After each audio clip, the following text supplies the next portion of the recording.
Ey cemaatler, ey Türkmen Müslüman doğallar, imanlı sade milletle, näme gurrun geçti işi giycede, behterin amal imanın içinde evvel 5 vakit namaz. Haktır, doğrudur. Kän adamlar var. Fitne zaman bolupdur, afet zaman bolupdur. Zehirler harap zaman bolupdur. Awwalin aýdylýan zat palani namaz okyp bäde näme boldy? Palani 5 wagt namaza gatnaýada näme peýdasy boldy? Palani gatnapdy da oğul gydyn şeýtip gezip bä. Ýaşyňa meňdeş palani mescide barýada gıybetden başga zat işi ýok diýilýär. Ya häzir özüni dogurlasun, hamany mescide gatnap bä, häzir bergisin berenak, ya mescide gatnap bä, dogany bilen kepleşenak. Oham şi bir tofor bahanalar, sebepler köpölüpdir. Oham kän adamlar öz ýandan özü pakyrjyk, ya düýp namaz okyanak, ya hiç cemaate barmalladan, ya okuysa-da hewre çalasym okýa. Ohum hatta inni bir hatta varıptır cemaat gaw dikkat edeýin ha. Kur'an'da aýtýan musulman adam Allah Allah diýse ýüregi jaýlaşar diye. Şuma halkan gelin gyz erk adamlaryň soragy näme? Biz namaz okuysak ýüregimiz ýarylyp barýar diye gulaýyndan barp bilmeýäs diye. Näjire bolýaşy? Men inşallah jogabyny aýdyp berjek. Kadrin bilen aýdyljak görüňler. Eşitdirin doganjyklara. Hudaýyň ýanynda ýüzgara bolup sataşamasyn. Öten akşam geçip gitdi dämi? Geçti, derrew geçti. Bir ýatdyk, bir turdyk, bir ýeje tamam geçti. Bir döwrümizde geçecekdir ha. Ola konulukun şi ýurtda kim padşah varmış? 2000 ýyl mundadyl, 1500 ýyl mundadyl. Sasani padşahlar varmış. Eser vam, sürlük gitdi hemmesi. Döwür geçýändir ha, biziň döwrümizde geçecekdir ha. Gyzgyn bazary da bolsa, gyzgyn mektebi de bolsa, gyzgyn klasy da bolsa, gyzgyn danışgasy da bolsa da, gyzgyn bolup duran üýşmelek bir gün tätil bolaýandyr ha. Adam allanmellerdir ha. Hemişe kurrun da awwal özüme gerek nasihat kurrun. Ondan siz Türkmen dogançyklarymyzda ak nasihat da. Şurrun giňzat dehret kılıp namazlığı gaşin men barıp bilemek yürüğüm ýarylyp barýar diýip aýtdy. Oham ege okuýasam da beter çalasym okyp namazlygy ýygnamasam yürüğüm agzyndan çykyp barýar diýe. Häzir bir gow düşünmeli wurrun şi Kur'an aýdýa okyp beraýyn bir teberrük. Auzu billahi mineşşeytanirracim. الذين آمنوا وتطمئن قلوبهم بذكر الله ألا بذكر الله تطمئن القلوب. Allah aýdýar Kur'an-ı Kerimde. Müslüman Allah diýse, subhanallah diýse ýüregi jaýlaşmalydyr diye. Inni bir benden soragy men zikretsem, tesbih sanasam ya namaz okuysak bolsam ýüregim ýarylyp barýar diye men boljak däli. Men jogaby näme bolmaly? Muňa ýol näme aýtmaly? Ýoksa bir adam men howsala bolýan ise bir namaz okuy diýiljekde şeriatda. Ya Peygamberimiz her haçan narahat bolsa derrew namazlyga minýänmişdik. Emme bir soraq bir men namaza barsam ýüregim ýarylyp barýar diye. İnşallah ak jogabyny, ak dermanyny aýdýyn, ýen aýdýan gadryny bilen aýdylýan görürüň. Awwal qisi Peygamberimiz aleyhissalatu vesselam aýdýar: "İnne şeytane yecri min ibni Adem mecrad dem." Hadisun sahih muttafaqun aleyh. Peygamberimiz aýdýar, şeytan adamyň damarlarynyň içinde kan barýan ýerine şeytan barýandyr diýär.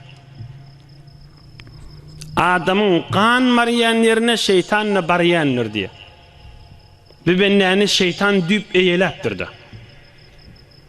Inni näme men waswas etýär?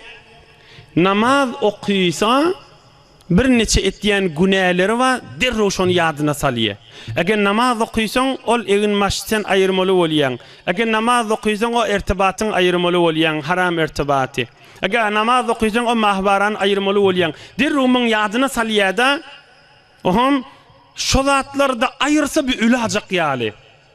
Ya namaz okuymaly bolýar, ya o haram işleň içinde güýmen kezmeli bolýar-da.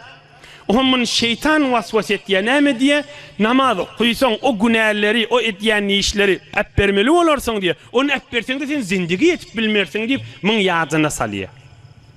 Bir gezek ýadyna salmaýar o şeytanna sen eýäň huzurundadyr arasdaja bolla diýmeýär. Eýäňe bir gün öwürlip barjakdyrsyň diýmeýär. Ey cemaatler, Suriye emme cöz var, emme cöz Kur'an'ın ahirki parası. Hefte yekti vayt yastabil. Kur'an-ı Kerim'in ahirki parası. Emme yetesâelûn. Ondan sonra ve naziat. Bir gayrat edin, bir tercümeli Kur'an-ı Kerim olsa, bir öýde bir bolmasa bername koyun, bir jegedekde olsa şoň tercümesini bir okuydan çıkın. Emme yetesâelûn'dan ta kul a'udhu bi rabbin nas variyança. Amma yetesâelûn kıyamadın gurrun etdiye. Ve naziat kıyamadın gurrun. Ondan sonra näme sure gelýär? Abasa ve tewalla. Kıyamadın gurrun ba. Ondan sonra iza şems kuwirat kıyamadın gurrun etdiye. Ondan sonra iza semaa fatarat kıyamatın gurrun etdiye. Ondan sonra weylul lil mutaffifin kıyamatın gurrun etdiye. Ondan sonra iza semaa şaqqat kıyamatın gurrun etdiye. Ondan sonra ve semaa zatil buruj kıyamatın gurrun etdiye. Ondan sonra was-semâi wat-târiq yevme tubla es-serâir kıyamatın gurrun etdiye. Ondan sonra sebbih isme rabbik kıyamatın gurrun etdiye. Bel tu'thirûnel hayâted-dunya vel-âhiretu hayrun ve abqa. Ondan sonra hal atâke hadîsul gâşiye kıyamatın gurrun etdiye. Ondan sonra vel-fecr kıyamatın gurrun etdiye. Ondan sonra la uqsim o da kıyamatın gurrun etdiye. Hemme surelerde kıyamatın gurrun etdiye. Bir Müslüman näjire kıyamat ýadyndan çykarmaly. Görýän kızatları geň zatdyr ha. Amma yetesâelûndan ta la uqsime var ýança. Ve leyli izâ yaghşa kıyamatın gurrun ba. Ve zuhan içinde kıyamatın gurrun ba. İqra kıyamatın gurrun ba. İzâ zülzilet şodurşy kıyamatın gurrun. Vel adiyat kıyamatın gurrun. El qariya kıyamatın gurrun.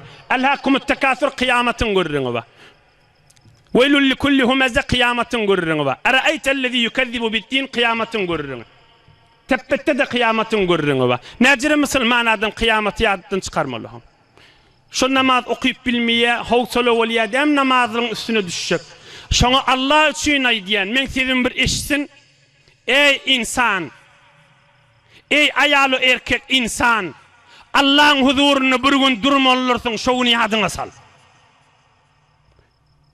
Bu mahal şäherliň içinde, bazarlyň içinde, danışgalyň içinde, maşin, motor, gelgidin içinde, ýekejedin bir gün Allah'a jogap bermäni ýatdan çykaramy.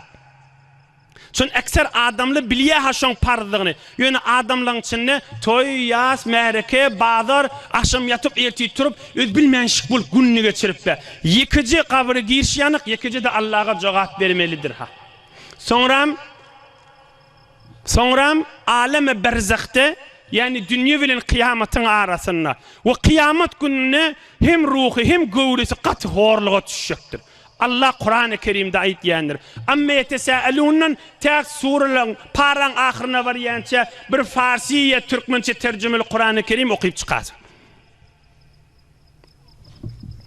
Bir okuyup çıksın belli bolar näme. Şeytan awwal qasid kan baryan yerine barýar. Oham adam näme etmeli? Awwalin zady bir kıyamet haçan kıyamata oracakdı belli de. Şayet öýmede yetmedik işte. Şayet ertiye turmadyk. Be her hal sen 100 ýaşa, 1000 ýaşa bir gün barmalla. 100 ýaşaňdan soňra da geçen ömrüň gözesin hiç bolup galýar. Men üstünde kän durmaýyn. Ikilenji wurrun. Ey cemaat. Ey şu beterde okuyup bilmeyen, bilkim şu okuyup bilmeyen niye bilkim dermanın işsinna. Özüm bilýän nipdi bir derdi we pakirin mun kulak asyp bilen akta. Geçen hafta da görülen dendir. Ya ahullu gitsin ödün doğrulasun ni pakir bir dermandan boş kalıp ya öz tüküppürlük edip ya nem kadip pakir boş var ya bir tofor. Ahun ödü bir gün iki Allah'a cevap vermeli, qari da cevap vermeli, adançı da, karger de, düktör de, her kim olsun. İnsan Allah'a cevap vermeli.